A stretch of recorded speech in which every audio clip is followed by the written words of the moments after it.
Well, we've reached that point, guys, where I have to talk about the Amazing Spider-Man series as part of these collaboration reviews. And we're going to start with the amazing Been There and Done That Man, because I'm not calling it by its actual name, or what some people call the best Spider-Man yet.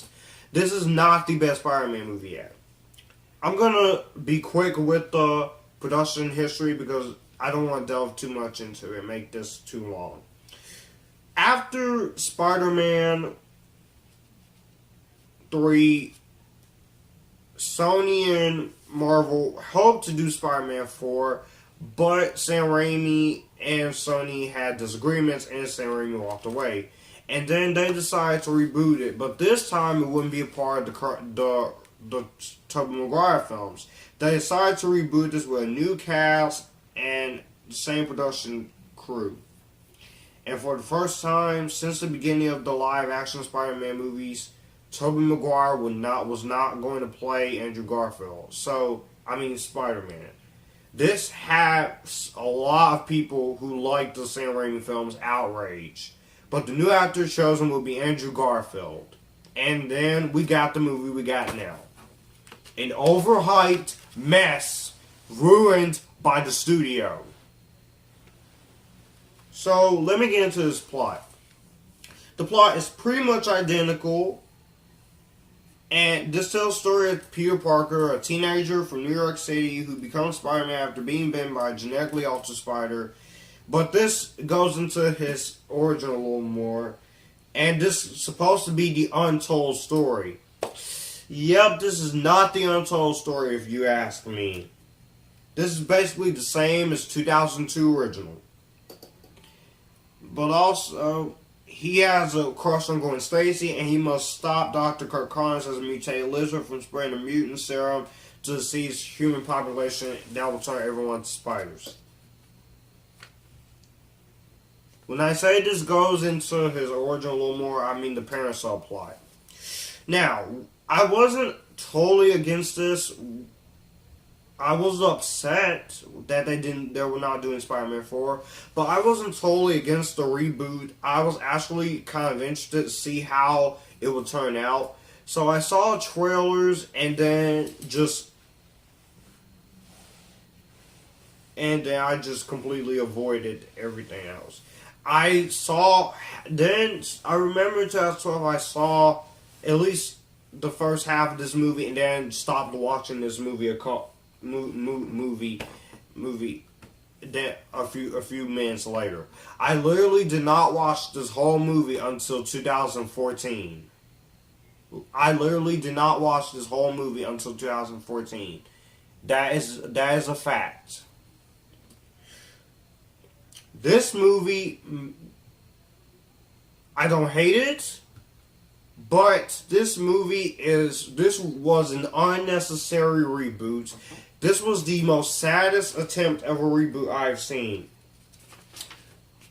Basically, the studio, they just wanted to make this movie only to keep the rights and to cater to the fans of the Sam Raimi, the haters of the Sam Raimi trilogy. Which some people are probably saying these are much better films. And just this. And then also, they said they will reboot this franchise. And then Marc Webb says this is not a remake. Yes, this is a remake. Because it's the same exact movie with the same exact premise as 2002 film, which I have in my hand. This is basically nothing but the rights. And this movie is basically trying to be Chris Nolan's Batman trilogy. Spider-Man is not Batman. Dark and Gritty is not Spider-Man. That is Batman. Now, I appreciate some films that does take the dark and gritty route with superheroes. I appreciate Man of Steel for doing that. A lot of people hate that movie, but I really enjoy it.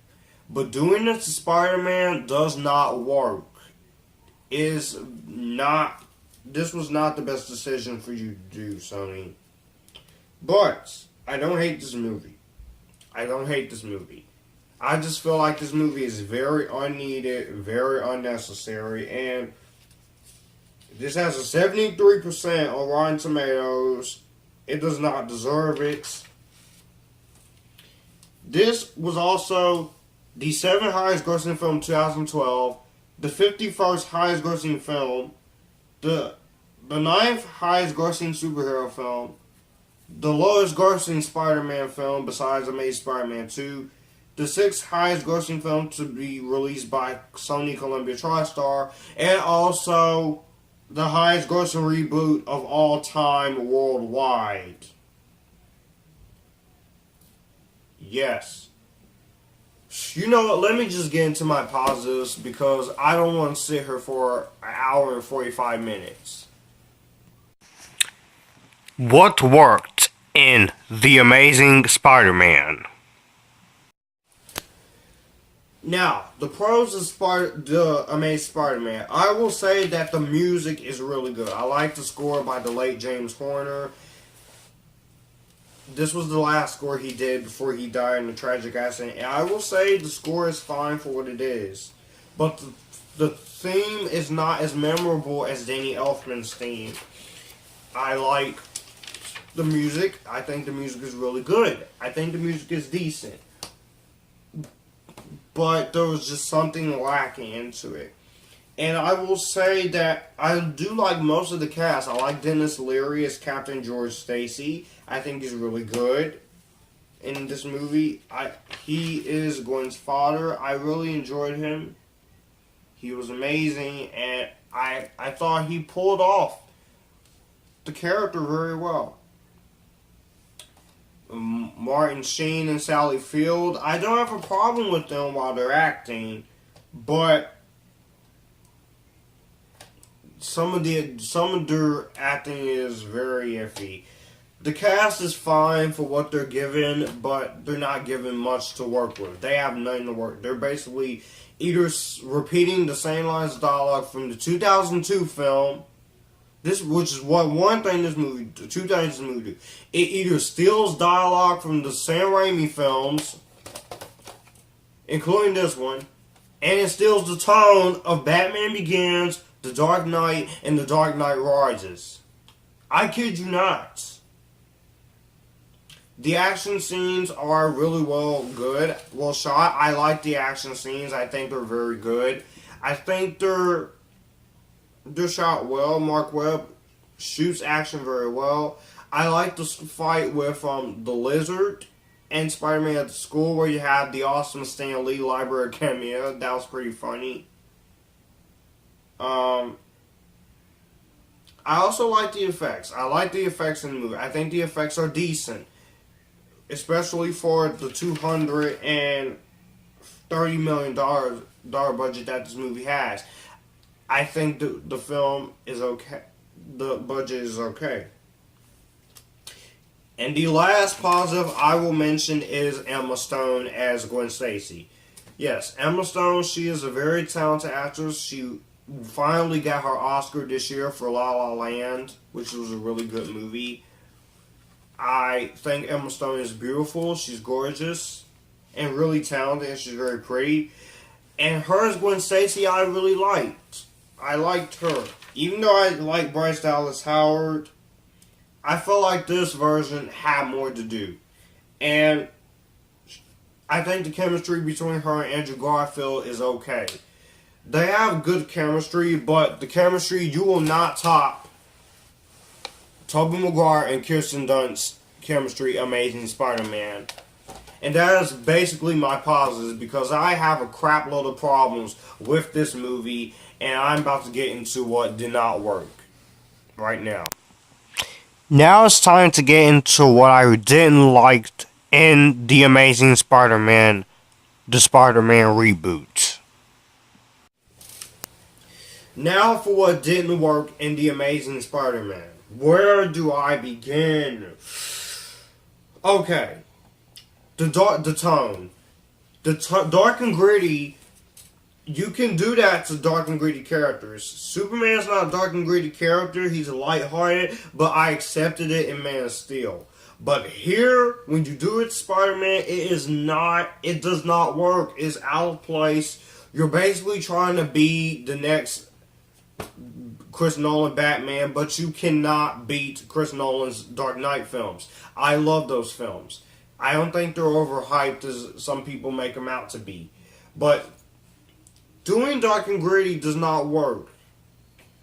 Another negative I have with this movie is that they had to go into the freaking origin again for 2 hours and 17 minutes, which was unnecessary. You could have went the Incredible Hulk route and just did it the origin that way. But no, we have to sit through the freaking whole origin again, and it takes an hour and a half for Spider-Man to show up. Gosh. I'm sorry. Redoing the origin again for this movie was not the best decision. And still isn't, and it still wasn't. It was not. It's not.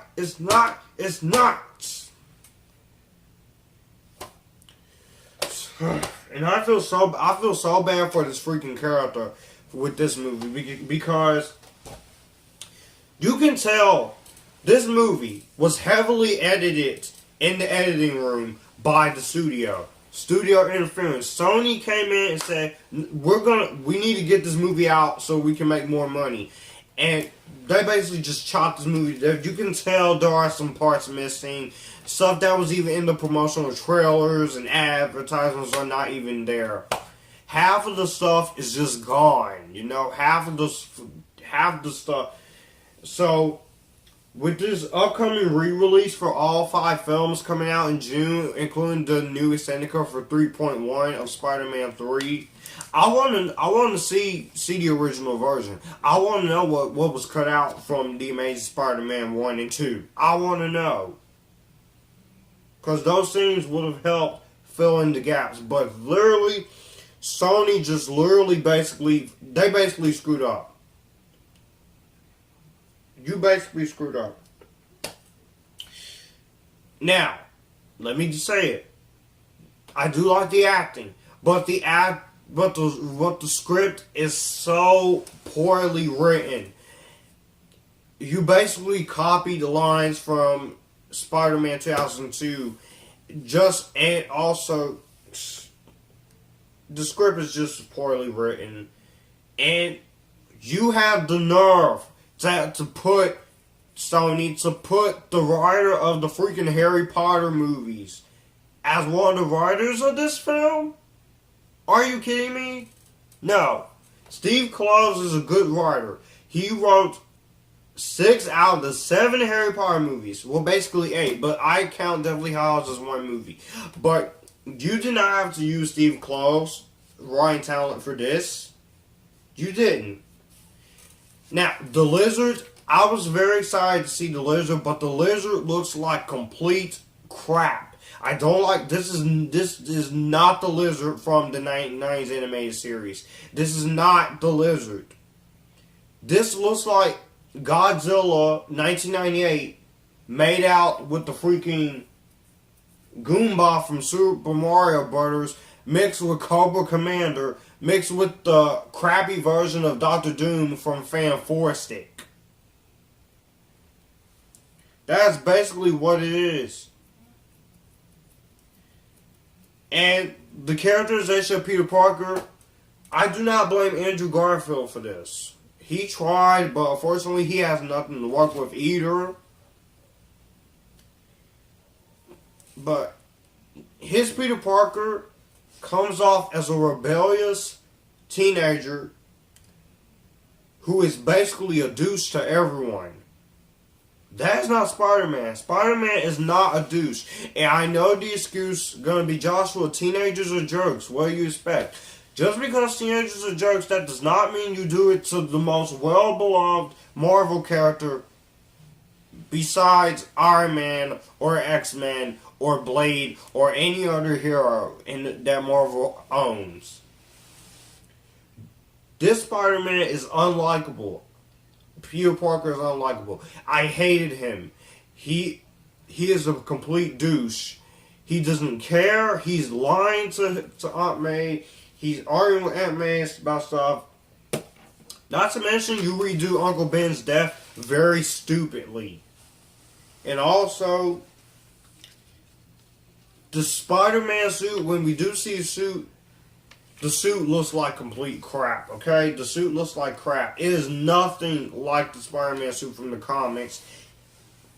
It looks like a freaking basketball suit. That's what it is, a basketball version of the Spider-Man suit. And it looks complete crap. I'm telling you. You had a $230 million budget, and most of the movie went to the effects. You didn't put any... The cinematography is just bland. The cinematography is bland. The action is cool, but the cinematography is bland. Most of the effects in this movie are complete crap. The lizard looks like crap. Spider-Man's suit looks like crap. And people want to defend this movie by saying Spider-Man is more joking here than Tobey Maguire. No, Tobey Maguire only made the jokes when the situation called for it. He didn't just make jokes every 5 minutes like Andrew Garfield did. Which, these are not jokes. These are sarcasm quips. And basically, these are just... he's not funny. He doesn't make me laugh. None of the jokes make me laugh. He tries way too hard. Irrfan Khan is underused as heck in this movie. They cut his scenes out in the editing room too. See, so this is just an example of an unnecessary reboot that is basically shot for shot, scene for scene, word for word, same freaking movie. And this movie has the nerve to rip off the upside down kiss in the original Spider-Man. And when you basically did that, that's basically where I officially said, alright, you know what, screw this. This movie is a rights holder, and this movie has officially gone into overhyped territory. What do people see in this movie? This is not my Spider-Man. This is my Spider-Man. Tobey Maguire is my Spider-Man, okay? This is not how you make a reboot of Spider-Man. This is not how you get me to be interested in another Spider-Man film. And this is not satisfying for me to see a character that everyone loves, and it's not satisfying for me as a fan of the Sam Raimi films to see Spider-Man, a well-known character that will be getting redeemed this year in July with Spider-Man Homecoming, and just completely killed his film legacy like that, like this. Between the douchebag Peter Parker, studio interference problems, and most of the stuff, I'm upset. I'm upset, and this is what Sony gave me. I did not plan for this to be a rant, but you know what? I cannot hold in my frustration no more, because not only am I disinterested by a lot of the stuff going on, because not only am I disinterested by Andrew Garfield's performance and a lot of the production troubles, but you give me a Spider-Man, you give me a Spider-Man movie like this, and the movie literally has to pay for stuff it did. After giving me 3 really great films, to this crap, Sony, you could have done better than this. Guys, I don't hate this movie. This movie would have been better if it was Spider-Man 4. But at least I got one more Spider-Man movie to cover before Homecoming. That would do my... But in that one, it is an improvement over this, but it still carries the same amount of issues that this movie suffers from. The Amazing Spider-Man is an entertaining, okay at best movie that I can watch for a time waster, but at the end of the day, as a reboot to Spider-Man, it serves as a very disappointing, overhyped movie, and I will give The Amazing Spider-Man a C-. So guys, that was my review of The Amazing Spider-Man review / rant. I hope you guys enjoy, and I will see you guys for The Amazing Spider-Man 2. Let me know what you guys think of this movie down below in the video. By the end of this video, do you like it? Do you hate it? Who do you think played the better Spider-Man, Tobey Maguire or Andrew Garfield? And if you like this, you can come to my channel and we can all have a good time.